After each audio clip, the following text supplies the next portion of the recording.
Okay, right now we have reached to the place called Bagmar. So if you see the altitude of this point around 1690, that is approximately altitude of this place.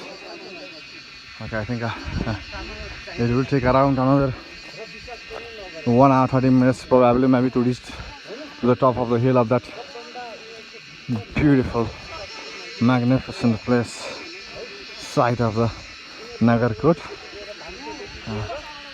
You can see a lot of groups. They are walking from here onwards. This is a huge line.